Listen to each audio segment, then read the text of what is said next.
This is a podcast by WellHouse Church, where certain things are fixed, the essentials of faith, and the best beer is served on tap, while everything else is just a matter of perspective. What's up, beer lovers? What's going on, my people? We're back again to talk about God and ethic, and all of the can of worms that opens.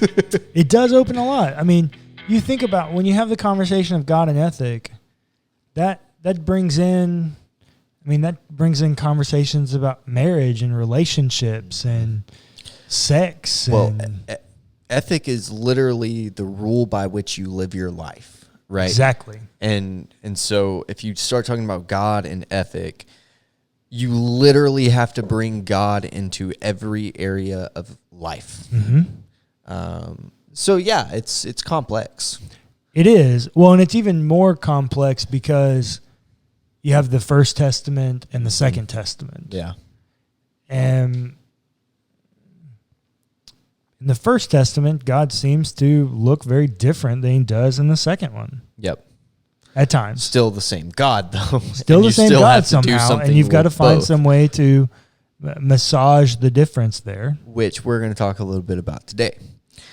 A little bit. Little bit. But first, we got to talk about our beers. Yes, please. Go ahead. Take the charge. What you got? Okay, so I have the American Solera Western Vibes. Ooh, that's a vibe. It's a vibe, bro. That's a vibe. It's a vibe, dog. It is a lager aged in oak. Ooh, an aged lager. A barrel aged.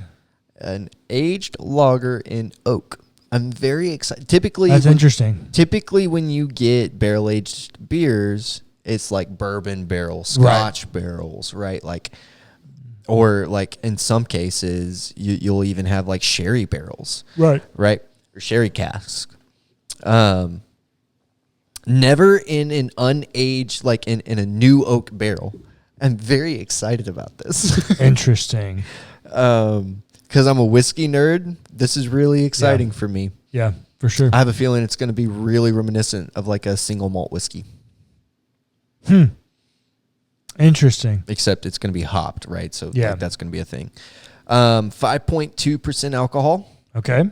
And there's literally nothing else to say about this beer. There's nothing else on the can except this really cool pattern. Yeah. Cool. Well, I actually haven't even looked at mine yet. Clayton asked me what I wanted out of the fridge, and I was like, I don't know, an IPA. That's the only IPA we had in there. So okay, so this is from Equal Parts Brewing again. We love them. I have enjoyed everything I've had. This is the Saharan Dust. It's IPA, 6.5% ABV, and that's all the can says. Like, it's the same thing with Clayton. That's all the can says. So I have had that. Very delicious. Okay, yeah, you like it? Very delicious. You're a fan? Love it. I take that. Okay. As IPAs go, and for Equal Parts, right? Like, just a very good beer. Well, I think Equal Parts does a lot of things really well. Yeah. They make really good IPAs. Yeah. Absolutely. They know what they're doing. I've not had a single IPA from them that I was like, yeah, this is subpar. I will keep buying from them. Oh, yeah, for sure. If this podcast ended tomorrow and like we never did another episode of Pints Perspectives, I would keep buying Equal Parts because like it's that good. Yeah, that's not happening, listeners. Oh, it's not happening. The podcast is not going anywhere. It's not happening. If that gave you any anxiety, it's not happening. I promise. Yeah. In fact, when will this come out? This will come out the second week of August? Yes. This will come out the second week of August. Not yet. But we got some big announcements coming about the podcast. We do. Not yet. But stay tuned. We ready to do this thing? I'm ready. Cheers. Cheers, buddy. Woo. Woo. Woo.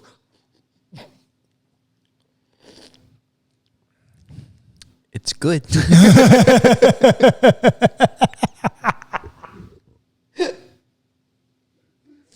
I hope everybody on YouTube just saw that experience. Oh, my God. When I go back and edit this, I'm going to... That's hilarious. It literally just blew up on me, though. It did. It went everywhere. All right. So other than it's good, do you have any tasting notes for us? Give me a second. Okay. To fully get the can open. That's pretty funny.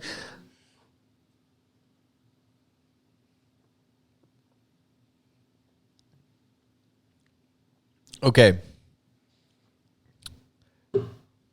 So like I said, I expected it to taste like a single malt whiskey. Yep. Does it? If it was not hopped or carbonated, yes. Okay. Just not as deep oak flavors. Right? Okay. As you would understand, expect, yeah. Right. Like it also, we age whiskey for years. Yeah. And I seriously doubt that was aged for like 10 years. No. I'm sure it was aged probably a month, maybe 2. Yeah, that's what I was thinking. Yeah.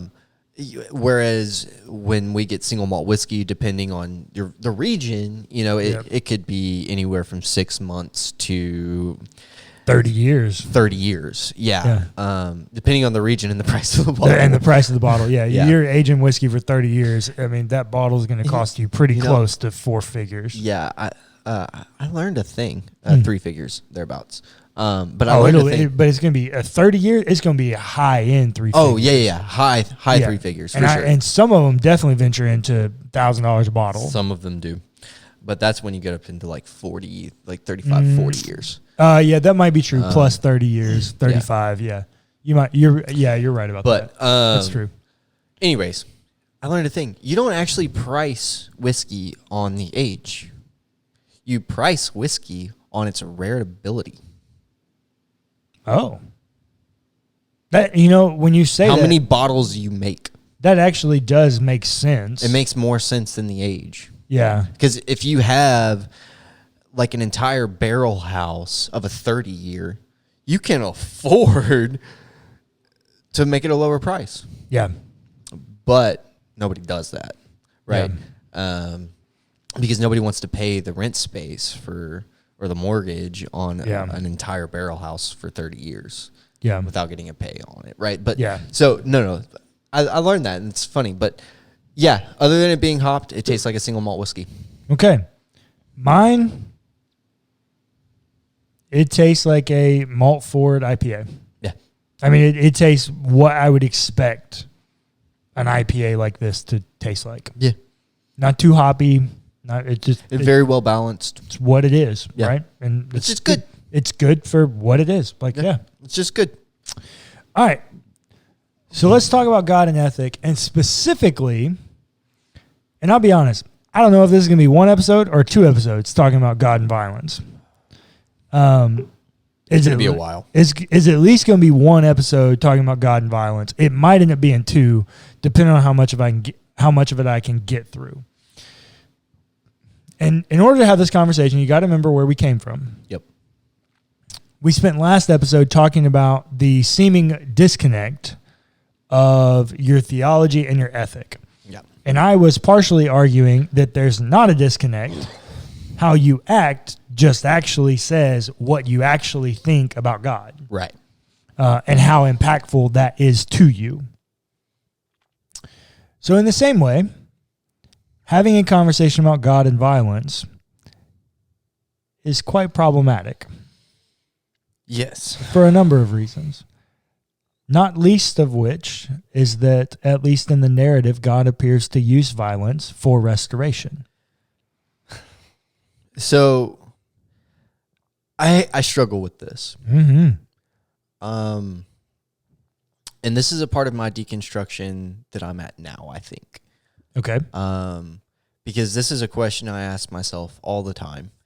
And I think I still struggle with. I thought that I had came to an answer, but then I realized that answer is not sufficient. Mm.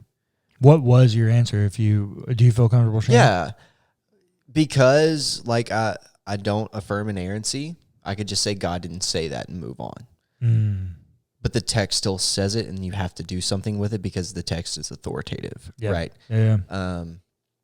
So that answer was just not sufficient, and I have to do something with the violence in the Old Testament, but it's incredibly disturbing. Like we've said so many times before, I don't know what to do with it. Well, I mean, you may not get an answer from this. Yeah. But I think it's a question and a struggle for a lot of people. Yeah. It's a huge one for me. Yeah. Like, I'll just be honest. It's a huge one for me. And it came to a point where I had to answer the question, if God is all powerful and all good, then these things somehow stand in contrast to one another. Yeah. Because if God is all powerful, how can he affirm the death of man, woman, child, and animals, right? Like, like if God is all powerful, how can he allow this to happen? Right. So he must not be all good. Right. But if he's all good and all powerful, then these things wouldn't be happening. Yes. So it is a huge issue for me. It is a fundamental issue for me that I work through pretty regularly, trying to figure out all the ins and outs of it. I will tell you, in that journey, the most helpful person for me, and through this conversation of God and ethic, honestly, we're probably going to live in this book. If you're on YouTube, hopefully you can see it. But it's called The Moral Vision of the New Testament, A Contemporary Introduction to New Testament Ethics by Richard Hayes. Richard Hayes is a longtime professor at the Duke Divinity School. Great author, just great thinker, just great scholar, great everything. A Methodist clergy, just a great man. Now, I also have to say, this book is about New Testament ethics. Yeah. So he doesn't fully resolve the question that you're asking. Right. But he does have a chapter in here dedicated to violence. And he titles it Violence in Defense of Justice. Because there's this big thing in philosophical theology called just war theory. Mm-hmm. This idea that war is just if it's merited. Think Crusades. Okay. The first crusade, I would throw out that caveat, the first crusade. I actually disagree with the premise of just war theory just in general. Yeah. I don't think that it's a valid thing. I think that there are much healthier ways to resolve these disputes rather than killing each other. Yep, I would agree. And just war theory doesn't answer. And I know there's people that's going to listen to this, and I know one particular that I'm thinking about right now, and you know who you are, that's going to disagree with this. But I can't get there. I think we are fully capable and smart and, for the most part, empathetic human beings. You can't justifiably kill someone on the other side of this issue and just be okay with it because it's the just thing to do. Well, so Richard actually poses the question, is it ever God's will for Christians to employ violence in defense of justice? When did Jesus ever do that? Yeah, that's the question, right? Yeah, he wouldn't flip tables. Well, there's also a section in here that Richard deals with where Jesus has this narrative about a sword and taking up your sword. Richard just reads it figuratively. Right. Because when we actually see someone use a sword in the presence of Jesus, he rebukes them. Yeah. And Richard's argument stems from something. And I actually think it's a very well thought out point. This is the text that Richard's thing hinges on. Also, Richard does his own translations, so if you're following along in the Bible, it won't. This is Richard's text that he uses as kind of the basis of his premise, and also in just setting it up, Richard Hayes is a pacifist. He does not believe in violence at any level. He's also a great scholar, and so he does his own translations. If You try to follow along in any translation, it's not going to be perfect because it's his own. Right. This is his text. It's in Matthew chapter 5, beginning in verse 38. You've heard that it was said, an eye for an eye and a tooth for a tooth. But I say to you, do not resist an evildoer. But if anyone strikes you on the right cheek, turn the other also. If anyone wants to sue you and take your coat, give your cloak as well. And if anyone forces you to go 1 mile, go also the 2nd mile. Give to everyone who begs from you, and do not refuse anyone who wants to borrow from you. You have heard that it was said, you shall love your neighbor and hate your enemy. But I say to you, love your enemies and pray for those who persecute you, so that you may be children of your Father in heaven. For he makes his sun rise on the evil and on the good, and sends rain on the righteous and on the unrighteous. For if you love those who love you, what reward do you have? Do not even the tax collectors do the same? And if you greet only your brothers and sisters, what more are you doing than others? Do not even the Gentiles do the same? Be perfect, therefore, as your heavenly Father is perfect. Now, granted, Richard is having a conversation about just war theory. Right. That is not a conversation that we are having. Right. We are having a conversation about individuals living out their Christian ethic in light of what they make up about God. Yeah. Every single person that's a Christian must affirm God as a God of grace. Yes. As they have individually experienced that grace. Sure. In Matthew 5:38 through 48, Jesus commissions us to the same level of grace. Yep. If someone strikes you, give them your other cheek. If someone sues you for your cloak, give it to them. Someone takes you on a mile, go the second. It's Jesus' commission there is not one of violence. Yeah. And that's why I say all the time, it's problematic for me, the violence in the Old Testament, because it's the polar opposite of what I see in the person of Jesus. Yeah. Because, and this is definitely going to have to be 2 episodes. Yeah, I think so. This deal about God and violence. Because as I said, we do have a narrative where Jesus talks about getting a sword. Yeah. But it's in a very hypothetical kind of situation. It's not within a context of a story. And when we see someone use a sword in the presence of Jesus, he rebukes them. Yeah, and if there was ever a time for just war theory to be applied, it's when the Israelites are being oppressed by the Roman government, right? This is my bias showing, and I'm just going to say that it's true. I'm still struggling with this question, and so I'm probably struggling with a lot of you guys listening as well. And this is my struggle, is that if there was ever a time for just war theory to be applied, it's in this moment. But Jesus doesn't do that. He takes a stance of grace and restoration, not one of picking up a sword and of violence. Well, and that's Richard's point. This is what he says.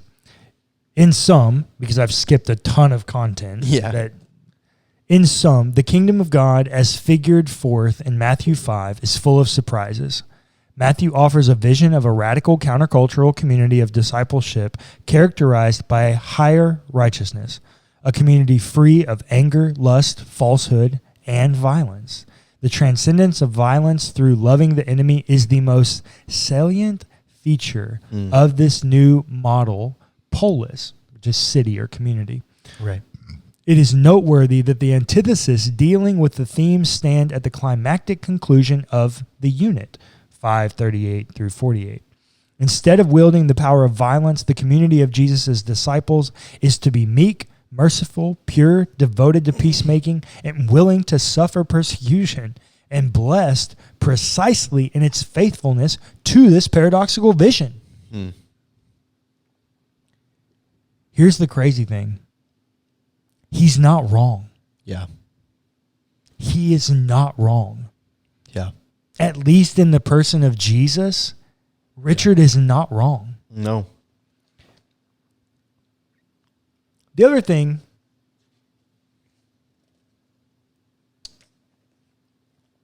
that I think is really interesting here is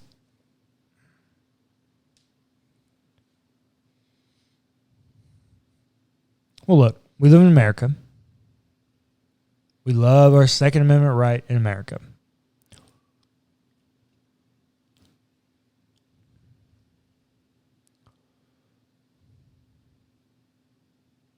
I'm trying not to be political here with any statements that I say because, look, I own guns. Like, I'm not saying we need to take away guns. But at the same point, there's a lot of violence that happens from guns. Yeah. Now, you can make your argument that it's not the guns, it's the people. And that's a fair argument. Is it really, though? We're not getting political. No, we're not. But I do think, and this is one place where I agree with the comedians, that, like, you know, there was the Vegas shooting. Yeah. Like 100 people are shot and killed. You really think somebody's going to go in and kill 100 people with a knife? No. I just don't see that. Yeah. Guns clearly are more effective, which is also why we give them to our military. Right. Like, that's just what it is. Now, Richard has this section about violence in the canonical context. And when I read this, I had actually forgotten that this section existed. We're going to do 2 weeks on this. But this is another text that I want our listeners to chew on in thinking about what their makeup of God is. If God is a God of power, then it's very easy to find yourself resting in a place of that power for a position of violence for prosperity. Mm-hmm. If we're being honest, that's the message of of Joshua. Yeah. It's a message of God's power with violence leading to prosperity of people. That's the message of Joshua, if you at surface level. Depending on what you do with grace and your understanding of God and your makeup of God, depicts what you do with this next verse. This comes from 1 Peter.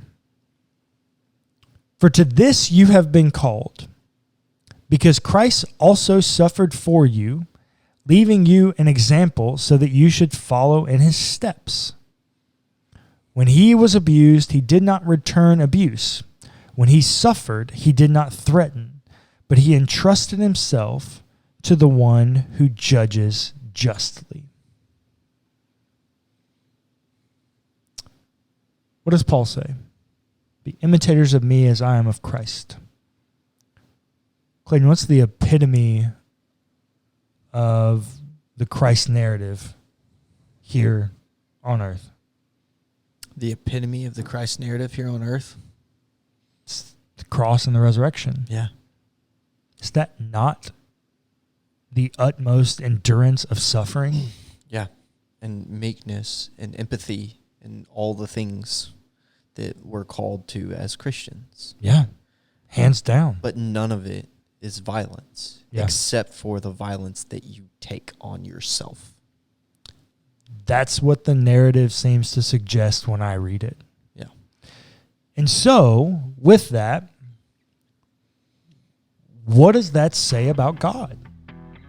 And what should that say about our ethic? I mean, these are words of Jesus majority of the time. Yeah. If someone strikes you, give them your other cheek.